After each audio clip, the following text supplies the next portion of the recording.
Good afternoon, ladies and gentlemen, fellow citizens, neighbors, friends, all. My name is Virgil Wood, and I'm delighted to welcome you to the Martin Luther King Jubilee Summit. This session this afternoon will feature Dr. Sylvester Johnson, who is professor and director of the Center for the Humanities at Virginia Tech. And we're so delighted, Dr. Johnson, that you able to be here with us and to share with us at this time. Welcome. Thank you so much, Dr. Wood. I'm delighted to be invited and excited about this summit. And I want to talk for a little bit about equity, justice, and advancing the human condition, particularly looking at how urgent this has been for some time and the increasing urgency of us getting this right, doing the kind of transformative work that was really central to the legacy that Martin Luther King Jr. established. Right. And that was at the heart of a broad intersection of movements. We think of the Southern Christian Leadership Conference, but the range of other movements as well that intersected. Right. His aim of doing something fundamentally transformational. So I'm delighted to be here and look forward to our discussion.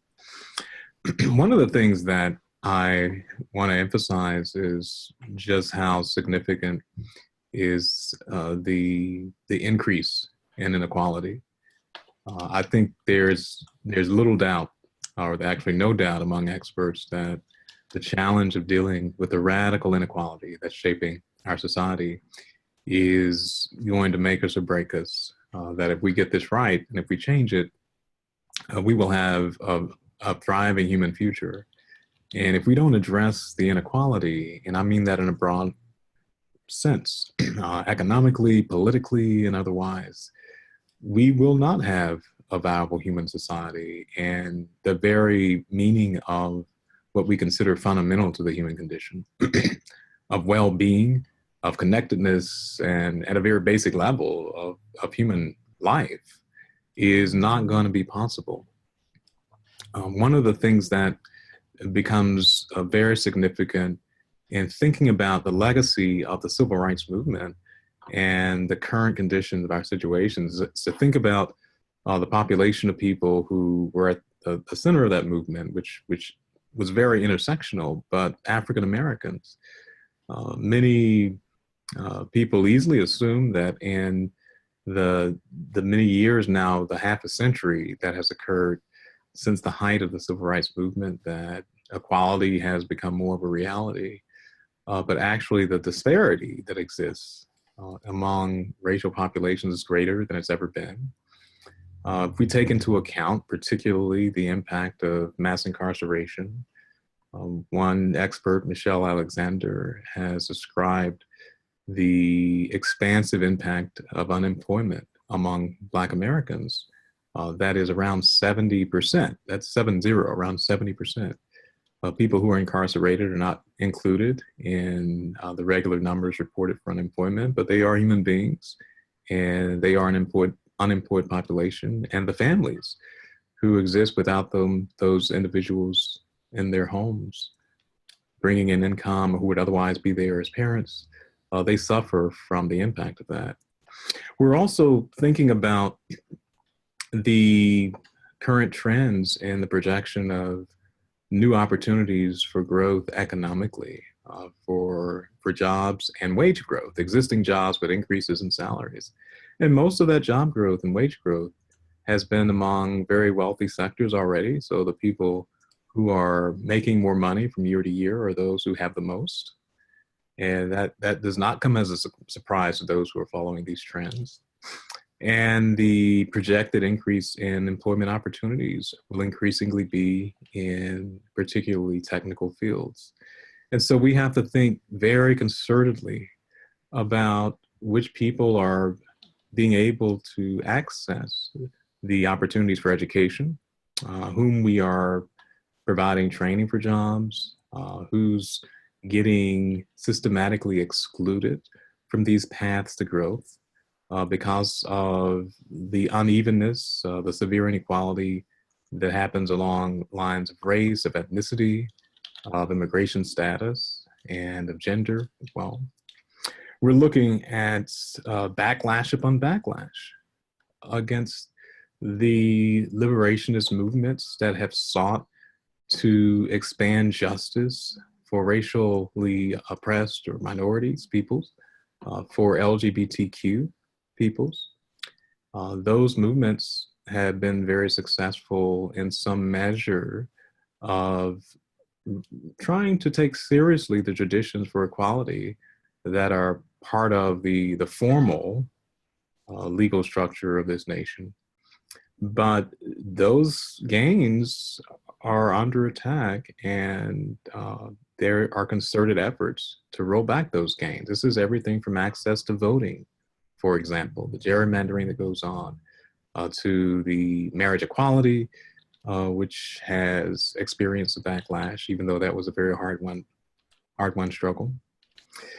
If we look at the overall political and economic structure and cultural impact of our carceral system, our system of incarceration, we recognize the United States is the #1 incarcerating country on the planet. We incarcerate more people per capita than any other country in the world. And the rate at which we're doing that has only continued to increase since the era of the Civil Rights Movement. Today, 97% of the convictions that occur in the US occur with no jury. Those are typically negotiated with a prosecutor and what is quite frequently a public defender. And of course, the people who end up relying on those services are overwhelmingly poor and overwhelmingly racial minorities. The projections of the demographic changes in this country indicate that over the next 2 to 3 decades, the US will become a nation in which there is no longer a majority white population. And so some people have read this as a positive sign of increased opportunities. But if you take into account the increasing diversity that gets intertwined with the increasing disparity and inequality, what we realize is that if more and more peoples of color are continually locked out of opportunities to participate in economic growth, if they're continue to be victims of discrimination, you're going to have a widening of the gap between a smaller population of people who are disproportionately white and wealthy, who control resources, and non-white peoples who are increasingly further and further away from having a chance to be equal people in this society and who are locked into poverty. This situation has become so dire, particularly with the continuing automation of labor, for instance. The anticipatory studies of the kind of labor automation that can happen beyond widgets and beyond what we think of as assembly plants to people who are doing work in financial analysis or in medical services, being replaced by machines that can actually take on that sophisticated cognitive labor. And those estimates vary, but it's possible that 30 to 40% of the jobs that now exist will no longer be available to regular biological people in the next 15 to 20 years. That increasingly we'll see people who were very comfortable with professional careers being displaced from the economy because of artificial intelligence applications. So much so, one CEO, Mark Zuckerberg, has joined the chorus of people who have called for guaranteeing a basic income to every family in our society so that we can separate well-being from having a job. That level of interest in talking about this need to account for the basic existence and inequality, particularly in income, the fact that that's now happening from people who are leaders of the wealthiest corporations in the world tells us that things have shifted. So this is very urgent, and the struggle for equity not just equality in a theoretical sense, but ensuring that people have at least a very robust level of support to experience fullness as human beings and achieving justice in our society. That has become so much more urgent than it was. And we think back to about 50 years, or not about, exactly 50 years ago this month, we would find in the US a intensive focus on Martin Luther King Jr., on the Southern Christian Leadership Conference, on its connections with such movements as the anti-war movement and the feminist movement, the critiques of racism among Latinx peoples that was at the time known as the Chicana movement, the American Indian movement. We would find these intersections happening. And we would find, especially 50 years ago, in 1968, in April of 1968, King addressing the radical disparity in wealth and the plight of poor people in the cities of the United States. And we would find him in Memphis, Tennessee, where he was killed almost to the day 50 years ago.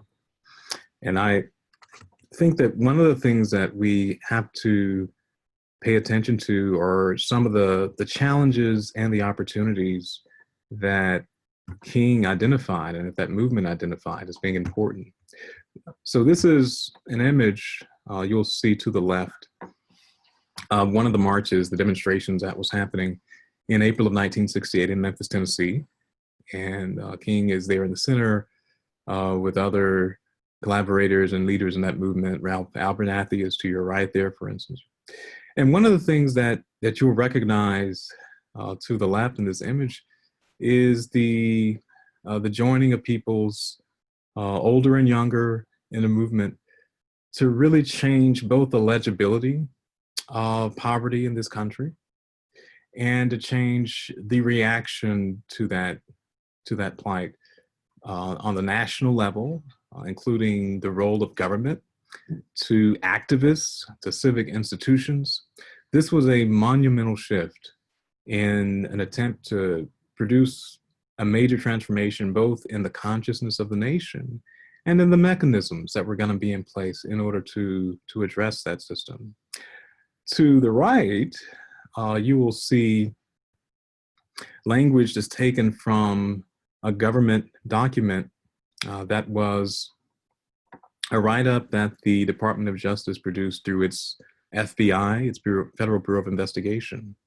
And the FBI produced numerous documents that really demonstrate a very troubling and perverse history of engaging what were incredibly visionary and ethically bold movements for equality, for treating those movements as a threat to the security of the nation.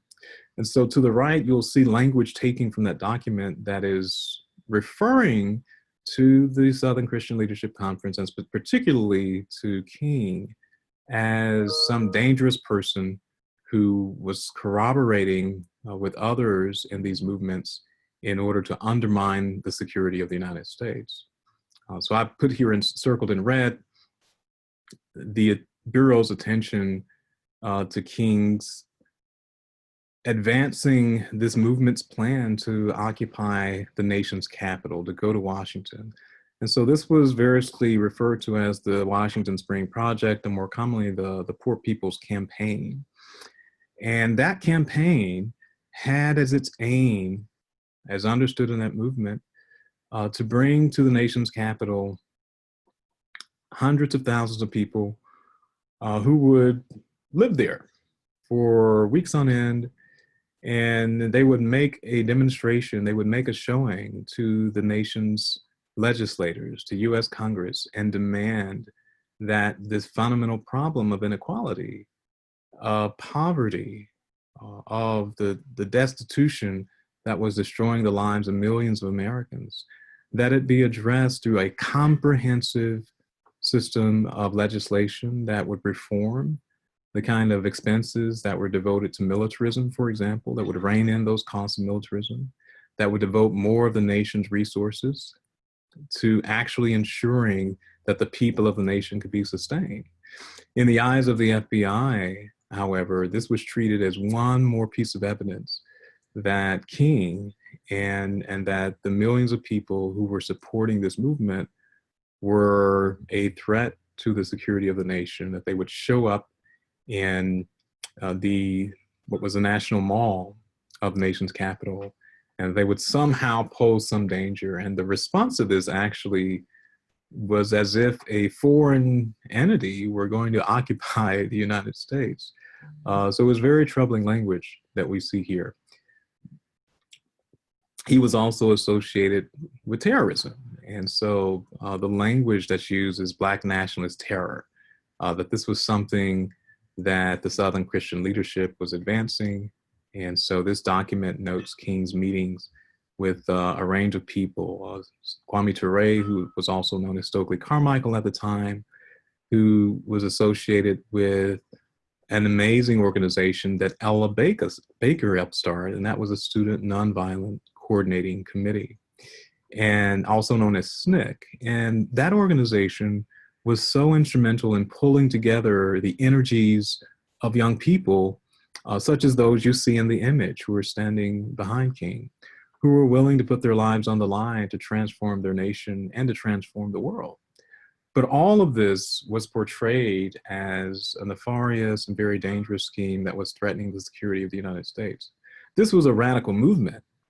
And in that sense, there was a vision to change the status of the US and the world. But that vision was to create a world and a society that was more just, and that would have a concerted effort from the top down to ensure the viability of that society and to ensure that the humanity that these people experienced was going to be one that was based not on destitution, not on disparity, not on hunger, not on poverty, but was based on having robust sustenance, on having a plenitude of resources so that they could thrive and have the opportunities that would allow them to be full participants in their society. In some, this movement was criminalized. So it's no secret today that at the time we're seeing in this march, the activists who were collaborating in order to boldly transform the fundamental structures of their society were treated as enemies of the state. King himself was identified as the most dangerous Black person in the United States. Those were the words of the FBI's director, J. Edgar Hoover, in 1967. By that point, the FBI stopped treating communism as the most dangerous threat to the internal security of the United States. And they declared at that point that actually what was called the Negro Rebellion, but this complex of Black liberationist movements were treated as the most dangerous thing that were happening in the United States. And that captured the attention of the police departments and of the FBI in order to destroy that movement. One of the things that I want to emphasize then from this set of images is that it becomes most important to recognize how the civil rights movement and how King himself were really operating against a number of different challenges. And King would summarize those challenges by talking about the significance of not being distracted by extremists and treating that as the most difficult thing to be overcome. In his letter from Birmingham jail, he talked about those who were mainstreamists, those who tried to preserve the status quo, as being the significant obstacles to progress. This was a radical vision, in other words, that could easily be rejected by those who wouldn't call themselves extremists, but who would want to say, we need to keep a balanced approach. Balance was out the door. And the question was, what kind of changes do we have to make in our society in order to get to the root of these problems? How do we have a social architecture, a political architecture, an economic architecture that is going to allow us to change the foundations of how our society works so that we can actually have equity, so that we can actually get justice.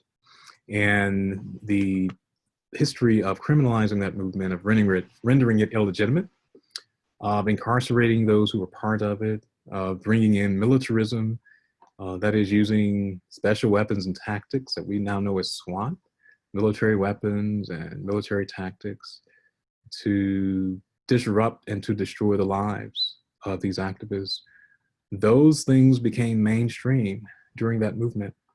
One of the greatest ironies of the civil rights movement and of Martin Luther King Jr. himself is that although he was regarded as an enemy of the state at the time, and although the movement was regarded as the most dangerous thing happening internally in the United States that would threaten national security, today many people think of the civil rights movement as a kind of opposite of radical activism, such as the Black Power movement, for instance, that was threatening, supposedly seen as a threat. But we have to keep in mind that at the time, all of these movements were linked together in the eyes of the FBI, that the Southern Christian Leadership Conference was officially branded as a hate group, and that this presented amazing challenges that they had to try to overcome. The militarism, the international context was significant for King. The emphasis on poverty, the need to engage with the federal government in a constructive way was a major challenge.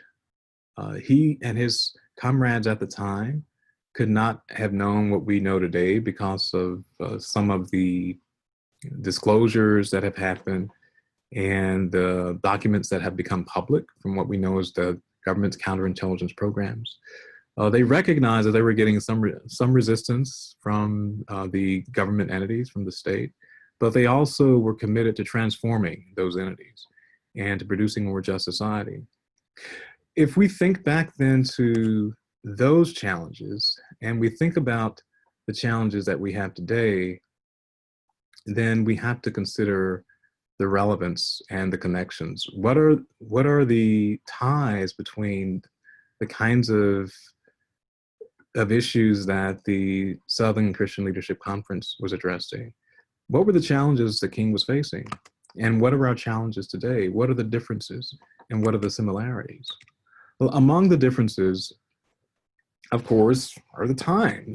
This was conditioned by the Cold War context. At the time, the Soviet Union and its communism was treated as representing a grave threat to national security. The United States was just emerging from, in tiny steps, from a system of formal racial segregation or apartheid. That was a legal structure that was slowly being dismantled. And there were people at the time who thought that that could never be dismantled. But the visionaries in this movement saw it as something that was quite achievable. There was also, at the time, a shift that was happening in the legibility of religion as a public force and with a public face. And we can summarize that shift this way, that before the Civil Rights Movement, respectable religion was typically deemed religion that was not involved in politics, that was not involved in what was seen as the messy world of political loyalties, of working with people in elected office, and in policy changes. It was often associated with more voluntary organizations. And so it was quite celebrated for religious organizations to have services that address things such as homelessness or job training. So one of the shifts that would occur is that the civil rights movement would change the legibility of public religion so that it began to be seen as acceptable for religious actors to be involved in the world of politics. This is one of the scandals of the civil rights movement, and it changed the legibility for that. The other thing that happened during that time is that evangelical fundamentalism, that was defined particularly under the leadership of people such as Jerry Falwell and Billy Graham, was trying to recraft the public meaning of Christianity, so that being a Christian in a respectable sense became focused on a private notion of salvation, really turning away from this interest in social justice and a tradition known as a social gospel, that is interpreting religion in order to address social issues. And that evangelical fundamentalist movement became very influential. It actually, eventually, it changed the public meaning, particularly of Christianity. So it was quite common for people in the civil rights movement to be referred to as people who were not truly Christian. This was said of King by people such as Billy Graham and Jerry Falwell, that he was focusing too much on politics and social issues, and he was not actually addressing the salvation of the soul. By the time we get to the other side of these issues in the late 60s and early 70s, that legibility had changed, so that people publicly easily now associate religious fidelity and committed religion with very private issues, an internal sense of spiritual well-being, and are not associating that with social activism or social justice. In other words, what happened in that era was a type of recoding of religion. And this became so fraught that one of the overlooked facts is that the Southern Christian leadership actually had to change its denominational affiliation. It was emerging through the largest Black denomination at the time, the National Baptist Convention. And there was so much debate over the issue that I'm describing, this divide between whether true Christianity was supposed to be socially engaged and political, or was it supposed to focus on this internal notion of a salvation for a private soul. That became so divisive, and it became such a difficult problem that the movement actually created another denomination, the Progressive National Baptist Convention in the 1960s. In other words, King could not continue to do the kind of work he wanted to do in his own denomination. He actually had to leave and create a new vehicle, a new structure. And that's just one of the evidences of the conflict that were part of that era. What we have inherited today is a legibility of public religion, is a legibility of the public meaning of Christianity that is much more shaped by that trajectory of the evangelical fundamentalist mode that was focusing on an individual soul, and that portrays that politically engaged social justice tradition as something that's not true religion or not seriously religion. And that is become a challenge for getting local civic religiously oriented organizations to really engage deeply and meaningfully with what was at the heart of the civil rights movement. That it was a full-on commitment to social justice. And it was a movement that said that engaged religion, that sincere religion, was actually fundamentally concerned with transforming the world for social justice. Looking at those challenges and then thinking about our current moment of the growing disparity that exists in the plight of the poor, in the plight of racial minorities, in the plight of peoples who are sexual minorities.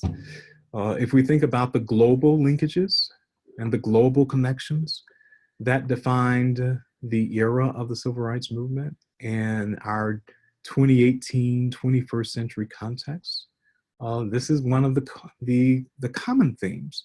Just as the Southern Christian Leadership Conference was really engaged with this question of the connections between a local movement or a US movement for equality and the global patterns of inequality, colonialism, for example, happening under the colonial policies of the US government, its involvement in Vietnam, etc.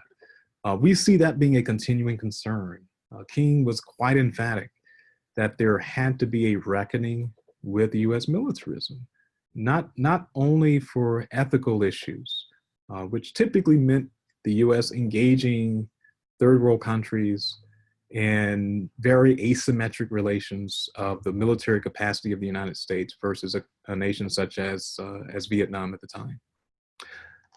But also because of the material consequences of that, economically especially, the resources that were going to militarism were making it impossible for the United States to devote the necessary resources to achieving justice and equity among the people who actually live in the United States. This is a continuing struggle. The only difference is that it's become even more severe. In 2015, the US expended around $600 billion in its military budget. You would have to combine the next 7 countries that follow the US in military spending just to equal the amount of money that the United States spends in military expenses each year. That is continuing to increase.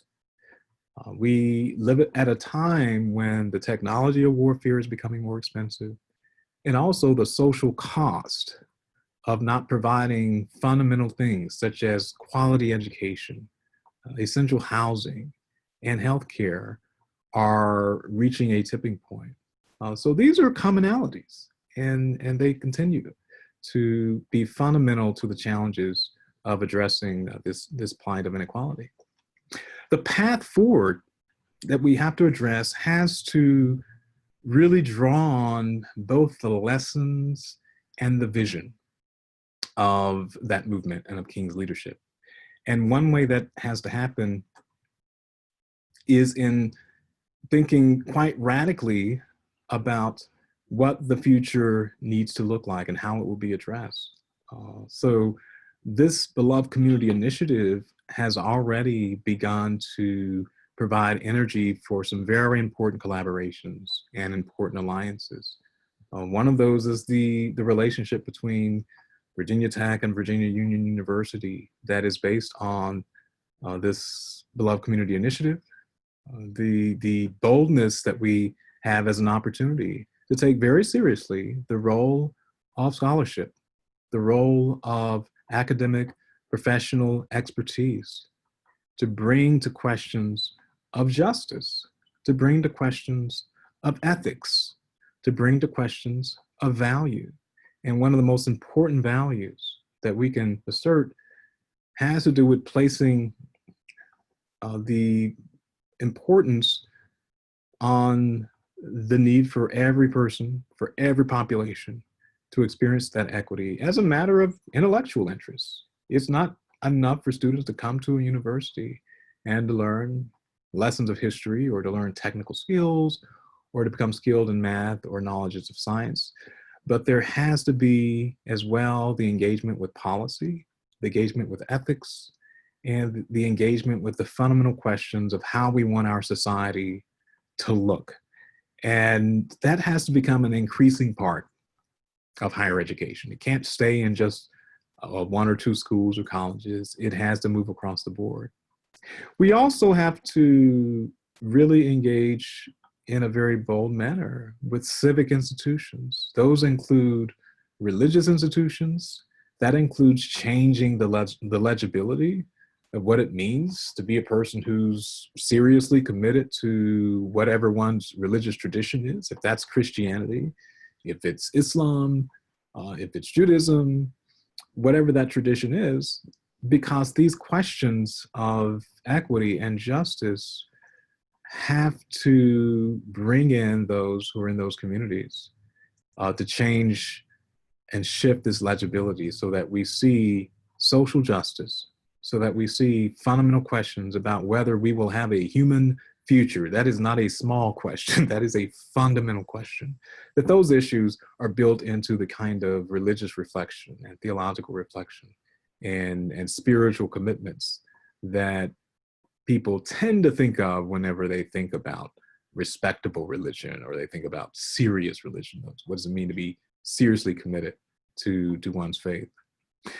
The other institutions that we have in our society as well that tie into cultural traditions that are concerned with representing the history of our society have to engage with this in a central way. So another reason why the civil rights movement was viewed as threatening by the national security entities and police in this country was because it challenged the normative assumptions of different historical projects and who heroes were. We've seen a recent iteration of this with protests around the changing of statues or renaming of streets and buildings in our country. And the simple question of this, whose lives and whose legacy are we celebrating? Are we celebrating those who fought really hard to enslave people, to deny them justice, to participate in the exclusion of millions of people from basic sustenance? So one thinks of Winston Churchill, for example, and his role in the deaths of millions of people of South Asia, who's easily celebrated continually today as some wonderful exemplary figure. Or do we bring a critical eye to these histories? And when we portray the past in our civic institutions, do we raise difficult questions? Do we foreground the interests of the most vulnerable people? Or are we content to celebrate the most powerful people who often gain their power and exercise their power at the expense of the most vulnerable? We have to think and act and envision in a very different way the possibilities of political formation in our country. We haven't even achieved a place where we know that people can rest easy that they're going to be guaranteed participation in an electoral process of voting. We still have a situation where a large percentage of our voters are potential voters are disqualified from voting because of incarceration. If they're convicted as felons in many states, they are permanently denied the right to vote. And the impact of this is very race-based and class-based. We still have not reached a point in which we can ensure fair representation in our political process. But there are other aspects to the politics as well that we have to address. And that has to do with the role of wealth, of money, of lobbying in the way our political process works. And so far, the influence of that wealth has continued to undermine the ability for democratic movements, of democratic possibilities in this nation. We also have to overcome the challenge of engaging with and advancing movements for justice that are treated as illegitimate and that are criminalized.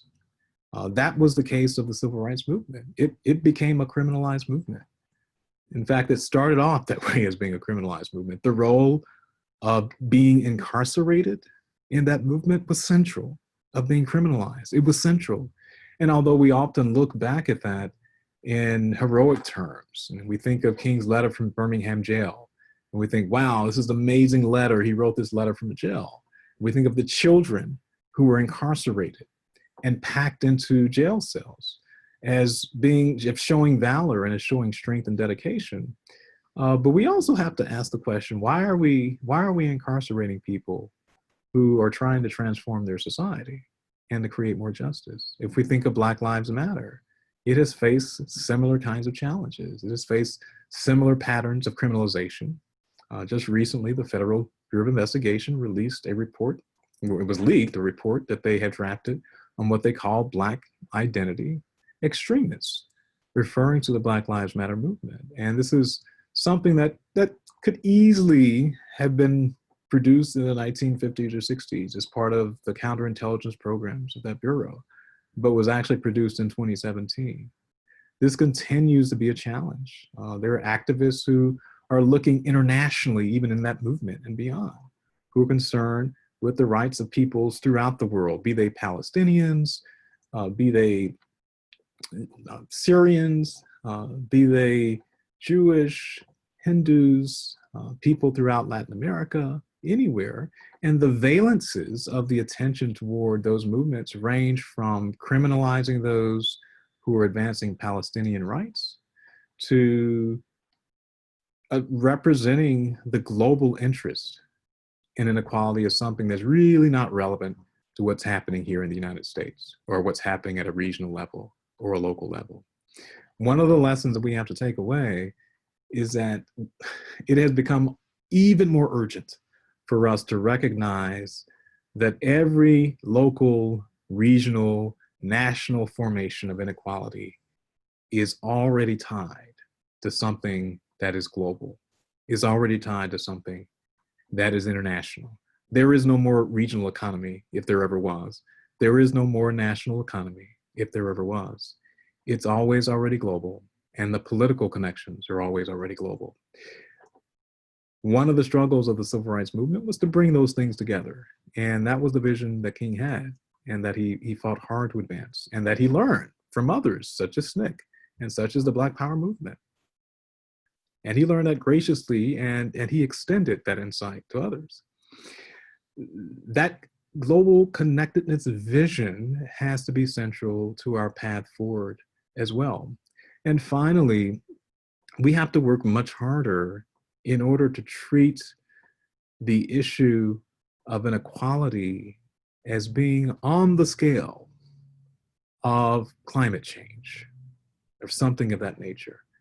It's very clear, there are no illusions, that if we don't radically change the trajectory that we're on regarding the environment, global warming, we won't have a planet to live on.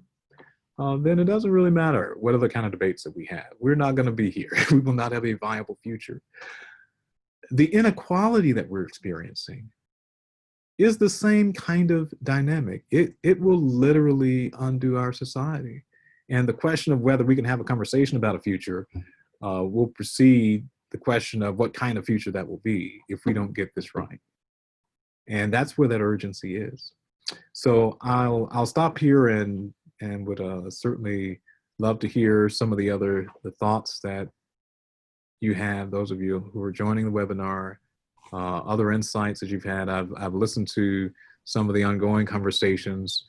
So there are lots of resonances and connections here that I look forward to hearing more about. But I want to thank you again for being invited to join this summit, and all of the collaborators who have helped put this together. This is clearly a seminal moment that I think we will look back on in the next 5 to 10 years as the beginning of something deeply transformative and very powerful. So I'm excited about this, and I would love to hear more of what is going to be forthcoming from our discussion. Thank you. Sylvester, we are deeply grateful to you for this very thorough analysis of the movement. At some other times, we'll talk about some nuances. But for the moment, if anyone else has some questions or comments they want to raise now, I have 2 or 3. I can get started with one of those, but I would defer to anyone who wants to start first. All right, I will go first. The issue of mass incarceration. In 1991, 2001 rather, I'm sorry, I convened a summit in Lynchburg, Virginia, with Jerry Falwell and I, Owen Cardwell, and some local pastors. And we looked at this whole thing about mass incarceration. And we thought about the lessons that Malcolm had taught us. Malcolm showed us how you transform the prison experience. And in fact, if we were to follow Malcolm's wisdom on that, I think we'd turn prisons into universities. But my point I want to raise is this. We talked about reversing the jail trail and jumpstarting viable economy. Now, someone got a hold of that idea, and you will find that the whole idea of school to prison pipeline emerged after that. Someone took my idea of reversing a jail trail and came up with a pipeline. Now, if it's a pipeline, you're trapped in it. If it's a trail, you can reverse it whenever you can reverse it. So if it's a trail, you've got to pay attention to the front end of it. How do you prevent our young people from getting caught up in it in the first place? That's number one. Number two is, what do you do while they're in prison so that when they come out, they're fully ready to be whole persons and citizens? And number three, once they come out, how do you make sure that you have a society that is not the one that they went out from the first place? So I would say that there's a flaw in calling it a pipeline. It's too determinative. And I'm kind of PO'd when I realize how that shift has given us the idea that we are trapped and we can't do anything about the jail trail.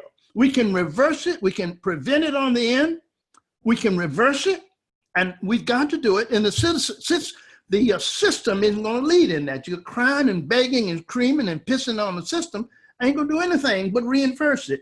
So until we understand that school to prison pipeline is too determinative and it's too determinative of the outcome. I wonder what you would have to say about that. I think the language is always important. And it certainly, as I understand the report that came out several years ago on the cradle to prison pipeline, was actually a call to action. So I don't think the authors of that report, Mary Wright Edelman particularly led that. I don't think they felt that, in their minds, I don't think they were trying to claim that there was no agency or that nothing could be done. They were calling people to actually change something and to do something. But I do think that the language can suggest certain things. And the impact on the people who are trapped in it. That's what I'm getting at. Right. And the people who can do something about it. Right. Yeah. Right. No, I think the point that you're making is a very important one, because the language always predisposes to some degree how we begin to ask questions or think about things. Right. And if one thing is very important, we do have to encourage and to instantiate a sense of agency and not hopelessness. We're very good, as I did, of citing statistics to show how bad things are. The downside to doing that is it can sound so awful and discouraging that people feel like there's no way they can ever change anything. Absolutely. And we have to become better about that agency part and showing that every formation that we have, every set of problems that we have is historical. It happened because people were doing things. And it's going to be people continuing to do things that determines whether the status quo remains or whether it changes. But we can absolutely change these systems. Right. They're designed. There are architects. It's not just one person. And some of it emerges in ways of unintended consequences. And other times, what we see is actually intended, or people wanted certain outcomes to happen. We know the mass incarceration is precisely that. But yes, I think the point that you're making is very significant. We have to make very legible the ways that we can change these systems, and not give the impression that the situation is just hopelessness and it's so bad and there's not really anything that can be done, because there's a lot that can be done. And it's not a destiny. This is a result of people's agency. Yes. Is there someone else who has a question or comment for Dr. Johnson?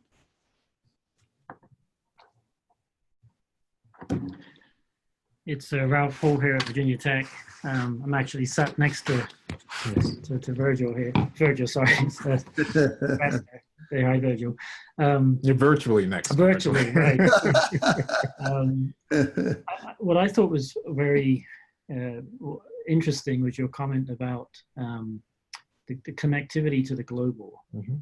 And that's something I don't think we've really explored much so far in our conversations. We sort of tended to anchor it here in the US. I mean, in my remarks about why binary economics is interesting to me, I sort of teed that up by looking at the sort of climate change hockey stick next to the inequality hockey stick. So I think we're on the same page on that. But with sort of the global, what I guess the question or comment perhaps is when you bring in this global dimension, the complexity of what we're talking about sort of goes up exponentially, perhaps. So, you have not only sort of the environmental challenges nationally and globally and inequality challenges, but then you factor into the conversation trade, the role of technology in advancing certain agendas around the world. I mean, there's a lot more that suddenly becomes an issue that you may need to think about. So just, I mean, what are your thoughts on, I guess the question is, how do we move forward in this global context, which I believe we have to do. Yes. So right. So there's no single answer to that, but certainly part of it has to involve global partners, because these economies, as I said, what we think of as a local economy or as a national economy is always already, it's already global. It's already connected to a lot of players. So I think that we have to have partners who are in different parts of the world, who are part of these conversations. And I think we have to recognize that some of the institutions and entities that we're already engaging, or that we have anticipated engaging, are simultaneously, we might see them as being in our state or in our region, but they're also already global. And if we think about our technology companies, we think of as being in the United States. If there is a spiritual entity, it's a corporation. They're everywhere and all over the place and nowhere at the same time. And if we think of our universities are already global. We have people who are at these institutions who come from all over the country, who come from different parts of the world. Our institutions have ambitions of actually expanding the global footprint and the presence that they have. And I'm at a university institution, and so I spoke a little bit specifically about some of the role of universities that I think have to take on in addressing these problems, that we can't continue as if our primary mission is to endow people to be good thinkers and to enter the workforce. Those things are vital, but this issue of what will be the status of the human condition and whether we will literally undo our society because we're not choosing to change the inequality, that is on the scale of the climate change. And like the climate change, it's artificial to think that we can make decisions at a local level when our environment is being shaped by global forces. Some of those forces are market forces that determine the prices of commodities. That could be fuel, could be oil. And I go to my local gas station, and how much or how little I drive is shaped by that, even if I don't think about it, even if I just think of it as I live in this town and I'm going to decide on a day-to-day basis how much fuel I put in my car and where I'm going to drive. I'm participating in a global system. But I think our conversations have to be conscientiously people who are in different places, different parts of the world, while we also remember that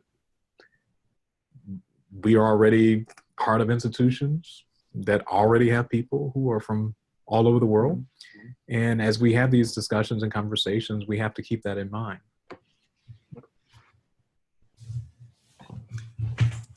Whoever's next can speak now. Now it looks like I'm looking at the system here. We have some people listening online, but they unfortunately can't ask questions because they're on the call-in. Let me go with one or two others, if I might. The next issue for me is there is a huge resource waiting to be brought into the equation, and that is Martin took us to Washington in '63. As you know, I coordinated the state of Virginia for that. And his main issue was a bad check. The bad check. I want to talk about the bad check, what that represents, and what is the chance for the debt being brought into the equation. If it were brought into the equation, it could be an extraordinary upfront seed money pool, right? Number one. Number two, I want to blame Black folks as much as white folks for the fact that the debt has not been paid. Because it seems to me that even our academics and all would rather talk about the debt than to collect it. If we were as serious about collecting it as we are talking about it, I think we would have collected it a long time ago. That's number one. Number two, if you see a direct connection between the growth of inequality and the degree to which it has gone as being related to refusal to face the debt as being real, and it's coming to terms with it honestly, because most of the scholars I'm hearing always have yes, but no. And it seems to me that this deep in the soul of this nation is a trajectory that was developed out of that experience that is still working, but now it's boomeranged against everybody. If it's almost pointless to talk about inequality in an unequal world. Black folks ain't getting no jobs and white folks ain't got no jobs for themselves. So why are we talking about what percentage do we have? We got to have a totally new model that looks at things that can happen. It would probably would appear to be beyond our possibilities if we think about it mechanically in a linear way. But I want to go back to the debt that's unpaid. Could you estimate what the dollar value of that could well be now? And suppose those who would do it said that we want this to be a down payment on a new economy in America for everybody, starting with the bottom up, so that the debt payment becomes a down payment on the new economic system in America. What would you say about that? I think that's a terrific idea. It reminds me of Henry McNeill Turner's making this point back in the 1800s, where he calculated the millions of dollars, I think it's over $1 billion, that would be owed to people who had been enslaved or descendants of those who were enslaved. Right. And the importance of the role that could play in transforming the lives of Black people in the U.S. who were trying to enter a national economy as not as chattel, but as people who were free and self-determining. Right. I don't know what that number would be today. It would be huge. What I am thinking of, though, is one of this puzzling development. So I was referring to Mark Zuckerberg's point, CEO of Facebook, in which he gave an address last year in which he stated that people like he, or such as he, were going to be earning billions of dollars more in wealth over the next decade. And that he's not going to earn it. He's not going to be earning it. He's going to get it as a result of the Judas economy. Yes, document. It's a rigged system, and they are crooks. They are crooks by virtue. It's legalized stealing, and until we understand that, we have to answer the question: to whom does the wealth generating capacity of a nation belong? Yes. And if citizenship means anything at all, it means that they have a direct link to it, based solely on being a citizen. That's number one. And once you free people up from the overwhelming burden of how am I going to have a livelihood when I don't have a way to get it? Right. Once you free people up, they become creative. You get a creative. So I want to have us think about the seriousness of, and there's a professor over there at the University of Law School. I don't know if you know her or not. I think her name is Murphy, maybe, I'm not sure. She's done a lot of work on King and the red debt. Anyway, there's some people around who are taking that seriously. And I would like to believe that if the poor white of Appalachia saw that our claim on unpaid debt was going to benefit them too, I think you would have a shift in the economic mindset. What do you think? Absolutely. I think it would create a shift. I think that the assumption, so the language, I guess my question was going to be this. I'd love to hear your thoughts about this, because my question was going to be whether what is emerging now as this intensifying discussion of guaranteeing a basic income because of what is anticipated to be a rapidly growing unemployment of a range of peoples, but especially those who currently have very high incomes. So if you think about people who work in the financial sector, maybe they're analysts, maybe they make close to $1 million a year or more, or maybe plural millions. Sure. Who could be replaced by artificial intelligence systems. Goldman Sachs has already done this. They have contracted with the. But they're going to own the AI. Yes. That's the rub. No. I think you've got to come back to the binary system, where you build in, as wealth is generated, it goes into different pockets, by prearrangement, legal infrastructure, legal and financial. So as wealth is generated, it goes into. So it's not available for rascality. Yes. Or speed. Once it's made and goes into my pot, that's mine. You can't get to it.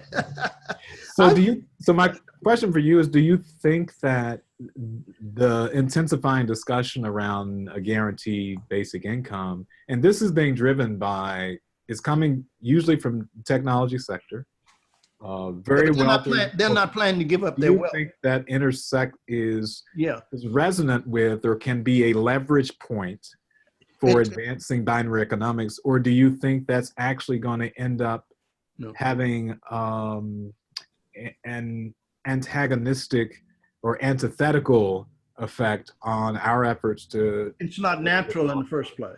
Reversal. It's not natural in the first place. In the second place, it does not deal with the issue of how you grow the wealth, right? See, capitalism knows how to make money, and socialism knows how to give it away, right? But you're not going to give away. You're not going to have access to money that somebody else owns, unless you have Marxism.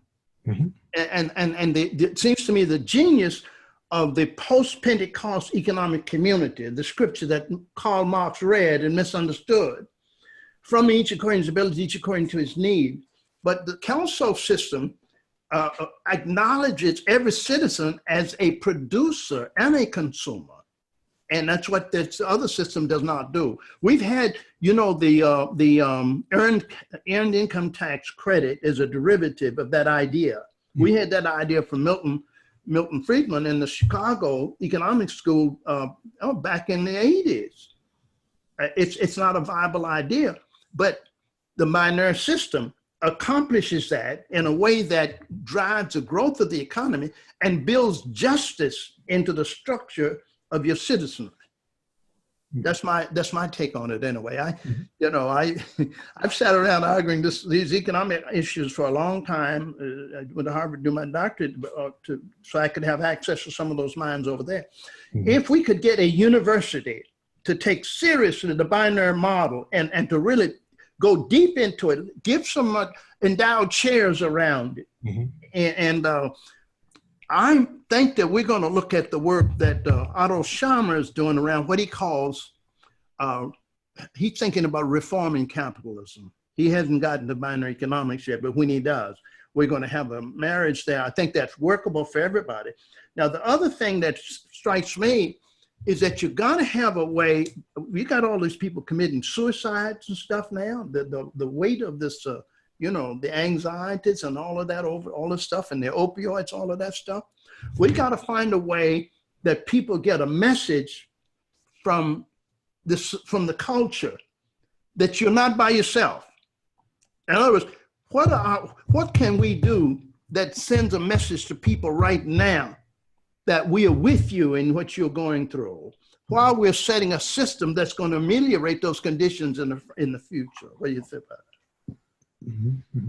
Ralph, do you see this as something that is it's not truly serious about redistributing wealth, that's not going to touch the foundation of the assumptions behind our current structures of capitalism? Do you see it as something that might be a leverage point because this conversation is starting to happen in what I would think of as some unexpected places about a guaranteed basic income, which is not the binary economics model. I mean, it's much more radical.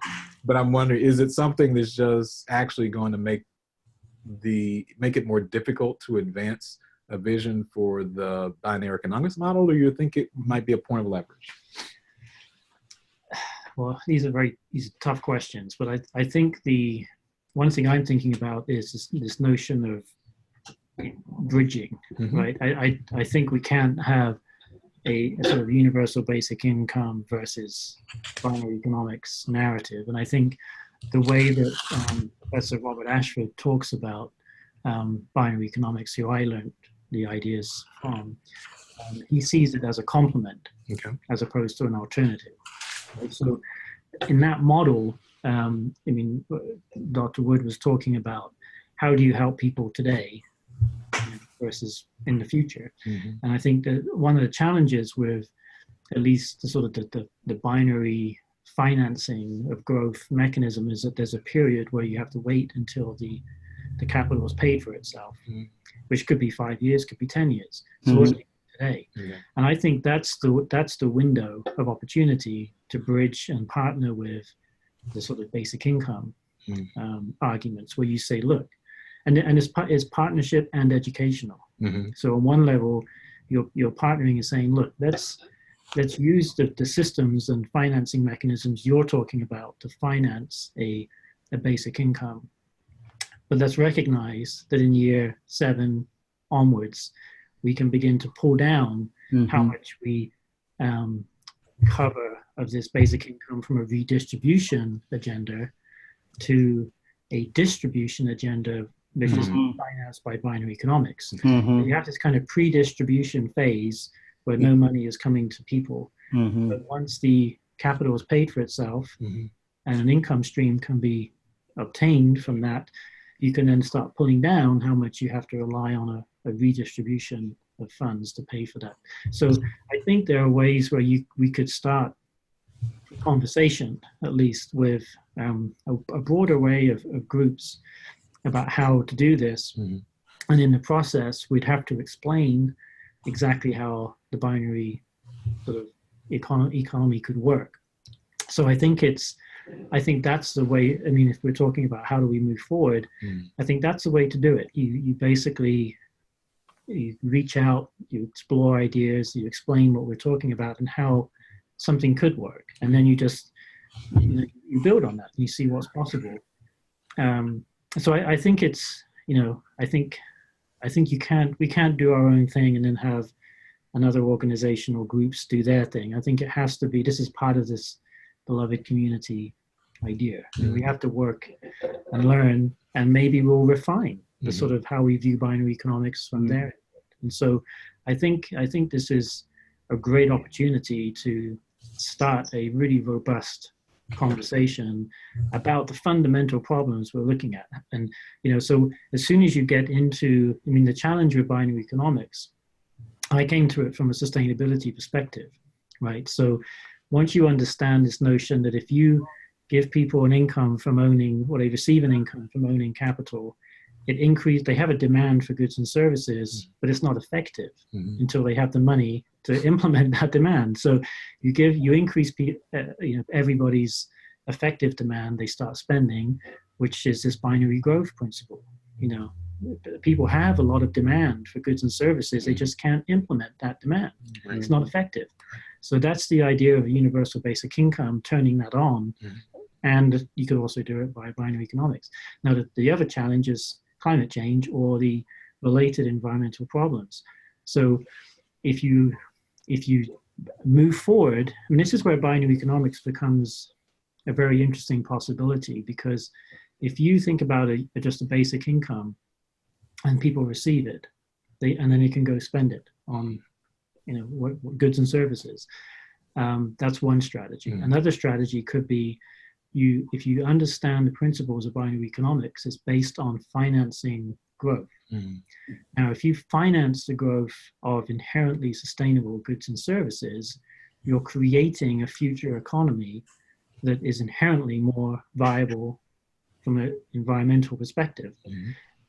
So I think if you connect the solution to inequality with a solution to sustainability, without you're not saying to existing actors, you must stop doing what you're doing. You're saying, here's an alternative. Right. And the idea is to make that alternative so attractive and actually the binary economics piece could enable that income to be spent back in those industries that have financed their growth using the binary system. So you have a reinforcing mechanism. So the idea that I was thinking about is, how do you shift? I mean, we have a super tanker analogy, and we've got little tugs trying to push this super tanker at full speed into a different direction.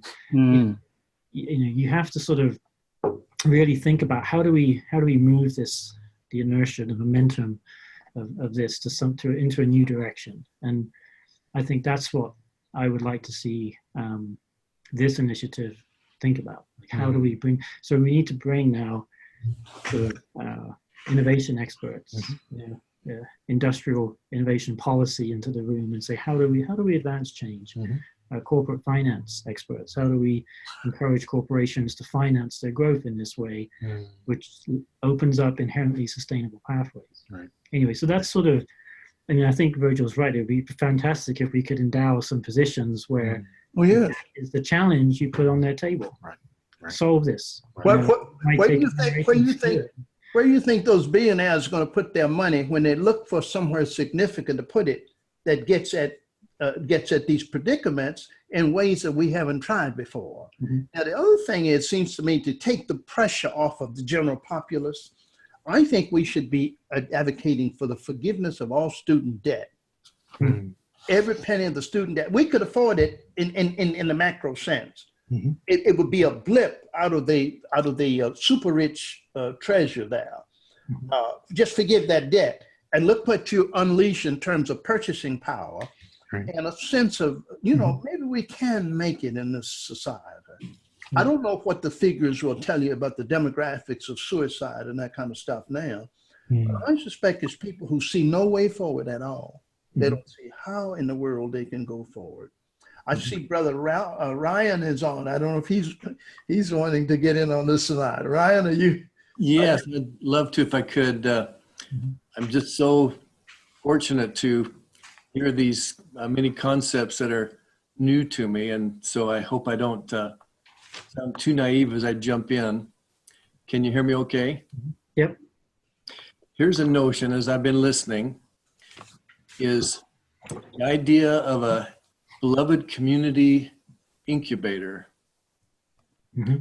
And perhaps this could cut across national lines and address where to start now by choosing a given sociological, ecological system, like the individual, the family, the neighborhood, school, business, city, state, community, and so forth, and actually come up with a few simple descriptors of what the best thinking is of a beloved community. For example, let's say that by definition it includes a binary economy.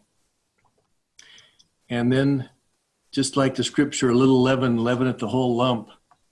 See if through these demonstrations, it really does start to convince people of the effectiveness. I'll give you one example. I was reading over the weekend the parable of the Good Samaritan with the ideas of our initiative in mind. And my eyes were opened a little bit.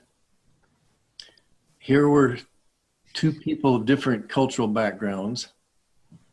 And I was thinking of the whole issue of loving God with all your heart, might, mind, and strength.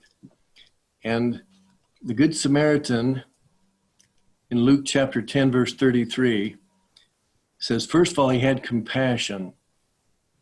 And so there's the heart involved.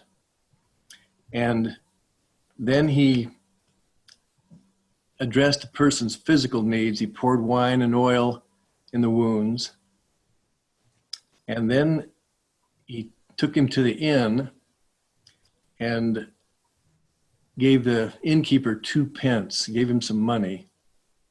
And so whatever you have needs in the future, just let me know next time I come by. So obviously he was well prepared financially to demonstrate his compassion. Mm. And so here's an example of a beloved community individual. And I think, what if a given company or a given community, whatever level that might be interested to implement, a finite set of principles, and that they're going on around us already, but somehow making the guidelines just a little bit more clear and seeing what kind of influence those little incubators have on different systems. Yeah. Yeah. They were from adversarial cultures, They had no dealings with one another. And here the principles override the cultural constraints, restraints. Yes. Yeah, I think it's a very interesting idea. What do we just say, Ralph and Sylvester? I like the idea of the sort of incubator, the beloved community incubator. And I was looking at our summit schedule, and perhaps one of the first conversations, which may fall into this sort of category, could be on Thursday morning, where Jim Jones at Virginia Tech will talk about his new workforce learning environment and a shared investment model. Right. So I think we do have some individuals who are part of this group who are thinking right now about how could we implement some of these ideas.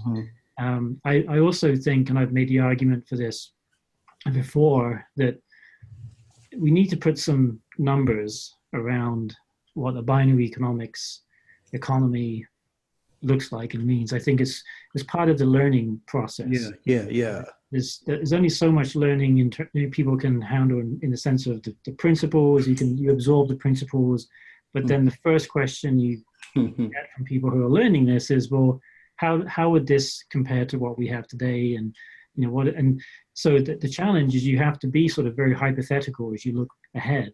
But I think we need to sort of incubate some ideas based upon some modeling of what could be, just to sort of stimulate, like this is what could be, this is what the future could look like. And this would also bridge to economists who could then challenge that.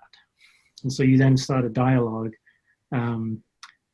with others who are sort of thinking about the future of the economy and the future of growth, and maybe from a neoclassical economic perspective, who may not have thought about this other way of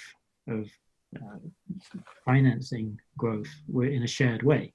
So, I think the notion of an incubator is actually quite an attractive one for what we're trying to do. I mean, if we could find resources to seed, fund that incubator idea, and then pull in it may be sort of a national incubator or regional or something, where you could have universities like Virginia Union University, Virginia Tech, Houston, actors around those universities who are trying to implement projects like this, like Jim will talk about on Thursday.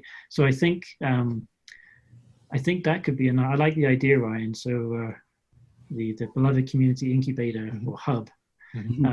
It may take a while for us to sort of vet a number of ideas before we land on the ones which will have traction in a global setting, and I think the incubator will help people understand as well. I mean, I think that's one of the agendas of what we should be about, because we're at the university and we should be about education and challenging education. Are we teaching the full complement of ideas? Robert Ashford argues very convincingly that we just haven't been teaching binary economics as an idea. That's right. That's right. And so we're changing that by these webinars. I mean, we are changing it in the actions we are doing here. That's my 2 cents. I don't know, Sylvester, if you have any other remarks. Just to echo and underscore the larger point, I do think it's important to have, you can call it incubator pilots, some small scale version of the larger aim, because the full vision for this transformation is necessarily so grand. It can seem overwhelming, and to me, it gets back to some of our early discussions about agency and seeming impossibilities, or what's fixed and what can't be done. It can seem like if you take a snapshot at regional scale or global scale of our current economic systems, it can seem impossible to change that. Absolutely. But if you start with a pilot, if you take an incubator, you demonstrate the concept, you figure out some challenges, you begin to get some creative and imaginative partners who are bold enough to think beyond the conventions, and then you can iterate it. And you can begin to develop some momentum toward the full scale implementation, because this has to be global. Yes. It has to involve ultimately, lots of different kinds of entities, governmental entities, private corporate entities, individuals who are investors, people who are not investors, who are not interested in business. Right. You need all of these different kind of peoples, and even on the debt forgiveness that you're talking about, for students, that's what would it look like? So there are some examples of institutions, university institutions, that are forgiving loans. They're usually the ones who are super wealthy, so they can afford to forgive loans on their own. But at least there's some beginning to this. That's right. And then it's a proof of concept. You can begin to show people the usefulness of what is so transformative when a student who graduates in any discipline, but I'll just use, for example, in the humanities, but in any discipline with $120,000 worth of debt.